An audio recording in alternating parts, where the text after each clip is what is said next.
حضور سے ملاقات کروا، گفتگو کرنی۔ آپ اسے لے کر حضور کی بارگاہ میں گئے، اللہ کے رسول نے فرمایا گفتگو بعد میں کریں گے، اے عباس اسے فلاں مقام پر کھڑا کرو، اور وہ جو 10,000 کا لشکر اس وقت تیار ہے اسے حکم دو وہ اس کے قریب سے گزر کر نکل جائے۔ 10,000 کا لشکر تیار تھا اللہ کے رسول، تربیت اللہ کے رسول دے رہے جہاد کے لیے۔ قرآن میں حکم ہے اے میرے حبیب مسلمانوں کو جہاد پر ابھاریے۔ آج جہاد کی بات کرو تو نصاب سے صورتیں نکل جاتی ہیں، آیات کیوں نکلتی ہیں؟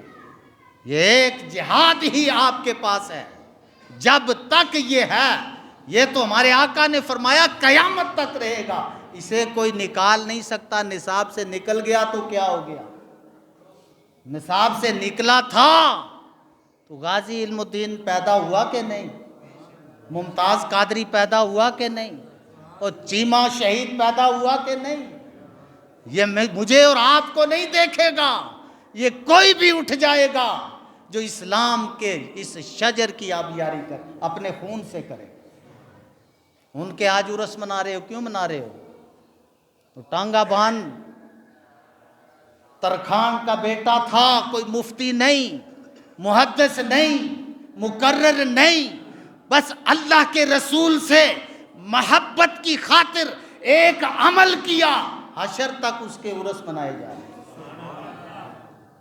لوگ زبانوں سے تذکرے نہیں کرتے، تو اس کے مزار پر کئی ہزار قرآن کی تلاوت ہو رہی ہے، کیوں؟ مومن کی یہ شان ہے، مومن کی یہ شان۔ علامہ اقبال نے اسی لیے کہا مومن کو تم کیا سمجھتے ہو؟ یہ 2 ہاتھ، 2 ٹانگیں، 2 آنکھیں، 2 کان، یہ جسم کا ڈھانچہ، یہ مومن ہے؟ فرمایا نہیں، مومن یہ ہے، نظر تو انسان آتا ہے، حقیقت میں مومن قرآن ہوتا ہے۔ اس واسطے اللہ کے رسول نے فرمایا 10,000 کے لشکر کو اس کے قریب سے گزارو، وہی لشکر گزرا تھا۔ تو پھر حضرت عباس نے درس دیا، ابو سفیان کو سبق دیا کہ تم غلطی پر ہو، تمہارے سارے خدا جھوٹے ہیں، ایک خدا سچا ہے جو محمد عربی بتا رہے ہیں، اور یہ لشکر جو بتا رہا ہے وہی خدا، سب کا خدا ہے۔ جن بتوں کے سامنے تم پیشانیاں رگڑ رہے ہو یہ خدا نہیں، یہ جھوٹے بت تراشے ہوئے ہیں، یہ خود کسی کی مرہون منت ہیں، یہ کسی ہاتھ کے محتاج ہیں، کسی کاریگر کے محتاج ہیں۔ وہ ذات وہ ہے، کوئی سیمپل موجود نہیں تھا، سب کچھ بنا کے رکھ دیا، اور حشر میں سب کو اسی طرح پھر کھڑا کر کے بتایا رب تو وہ ہے۔ اللہ کے رسول علیہ الصلوۃ والسلام فتح مبین کہا گیا، فتح۔ بعض نے کہا رمضان کے اندر، بدر بھی تو رمضان میں ہی ہوا، جسے یوم الفرقان کہا گیا۔ مسلمانوں اپنی تاریخ پڑھو، تمہارے امتحانات آتے رہے قدم قدم پر، روزے بھی رکھے گئے، بھوک پیاس بھی برداشت کی، اور اسلام کی آبیاری بھی اپنے خون دے دے کر، وہ مومن ہیں۔ اللہ کے رسول علیہ الصلوۃ والسلام 10,000 لشکر تیار کر کے اس ملک، اس شہر کا عزم کر بیٹھے جہاں سے لوگوں نے زبردستی مجبور کر کے آپ کو نکالا تھا۔ اور فتح مبین کیوں کہا گیا؟ کوئی جنگ، لڑائی، جنگ ہے، غزوہ ہے۔ جب 2 لشکر آپس میں روبرو آمنے سامنے ہوں گے، ظاہر ہے خون کی ندیاں، لاشیں تڑپیں گی۔ اللہ کے رسول علیہ الصلوۃ والسلام نے اس راز سے اس لشکر کی آبیاری فرمائی کہ کسی کو خبر تک نہ ہو۔ آپ اس لشکر کو لے کر جب مکہ المکرمہ پہنچے، تاریخ اٹھا کر دیکھو، تاریخ اسلام نے یہ ریکارڈ محفوظ کیا، مکہ فتح ہو گیا، خون کی ایک بوند بھی زمین پر نہیں پڑی۔ یہ فتح مبین ہے۔ تلوار بھی نہیں چلی، تیر بھی نہیں، نیزہ بھی نہیں، گھوڑے بھی نہیں دوڑائے گئے، لیکن مکہ المکرمہ فتح ہو گیا اور ادھر کافر تھے، ادھر وہ تھے جنہوں نے اللہ کے رسول کو مجبور کیا ہجرت کر گئے، صحابہ کو مجبور کیا، مسلمانوں کو ہجرت پر مجبور کیا، وہاں ان کے بسیرے تھے۔ آج ان کی حالت دیکھو کہ ان کی ٹانگیں جو ہیں وہ کانپ رہی، جسم لرزہ بر اندام ہے کہ آج وہ آگے کہ جن کو ہم نے مجبوراً نکالا تھا، آج تو یہ انتقام لیں گے، بدلہ لیں گے۔ پر وما ارسلناک الا رحمت للعالمین، آج رحمت کے ایسے دریا پھوٹے کہ اللہ کے رسول علیہ السلام فرماتے ہیں آج کسی سے انتقام نہیں لیا جائے گا، آج بس رحمت بھرا یہ میسج، یہ پیغام سن لو، جو ابو سفیان کے گھر میں داخل ہو جائے آج اسے امن ملے گا، جو اپنے گھر کا دروازہ نہیں کھولے گا وہ بھی امن میں ہوگا۔ آج رحمت کی طرف سے امن کے نغمے پھوٹ رہے ہیں۔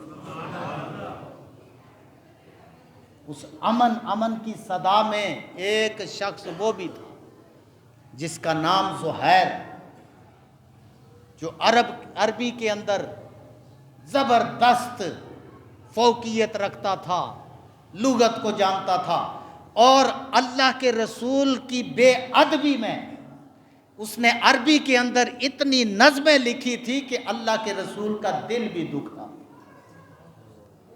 اس رحمت بھرے اعلان میں اللہ کے رسول فرماتے ہیں اے اہل مکہ، آج تم سے انتقام نہیں لیا جائے گا، آج خون کی ایک بوند نہیں گرے گی سوائے زہیر کے، آج میں سب کو معاف کر دیتا ہوں۔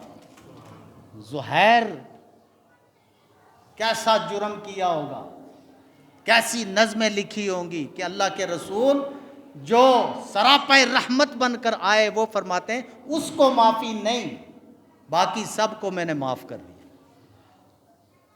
ابو سفیان تو دل ہی دل میں لشکر اسلام کو دیکھ کر حضرت عباس کی تبلیغ سن کر دل میں مسلمان ہو گئے، اور جو آپ کے گھر میں داخل ہو گیا وہ بھی امن میں رہا، جس نے جنگ کے لیے دروازہ گھر کا نہیں کھولا بند رکھا وہ بھی امن میں آ گیا۔ اب اللہ کے رسول یہ اعلان کر رہے ہیں، اور اسی جمع غفیر کے کافروں کے اندر زہیر بھی ہے، کھڑا ہو گیا۔ اللہ کے رسول اعلان یہ فرماتے ہیں اے مکہ والو، آج جو مجھے تم نے ہجرت پر مجبور کیا، میرے ابو بکر صدیق کو مجبور کیا، عمر فاروق کو مجبور کیا، عثمان غنی کو مجبور کیا، حیدر کرار کو مجبور کیا، جلیل القدر صحابہ کو مجبور کیا، آج بدلہ نہیں لوں گا، آج رحمت برے اعلان کرتا ہوں تجھے معاف کر دیا۔ جب یہ اعلان ہو رہا تو زہیر مجمع سے کھڑا ہوتا ہے کہ اللہ کے رسول اگر زہیر ہو تو اس کو بھی معافی ہے۔ اس رحمت بھرے لہجے میں اللہ کے رسول نے فرمایا اگر زہیر بھی ہو تو میں اسے بھی معاف کرتا ہوں۔ ایک بار پھر وہ بیٹھ گیا، پھر یہ اعلان ہو رہا ہے، پھر کھڑا ہو گیا، یا رسول اللہ اگر زہیر ہو، کیونکہ پہلے سن چکا تھا سوائے زہیر کے سب کو معافی ہے، اسے معاف نہیں کیا جائے۔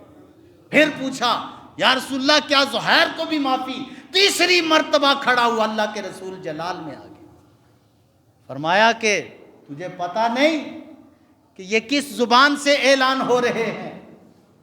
جس زبان میں قرآن پڑھا جا رہا ہے وہی نازل ہو رہی ہے، جس کے اندر شک و شبہ نہیں، 3 مرتبہ تو پوچھ چکا، مطمئن نہیں، میں اب بھی اعلان کرتا ہوں اگر زہیر بھی ہو تو اللہ کا رسول اسے بھی معاف کر دے۔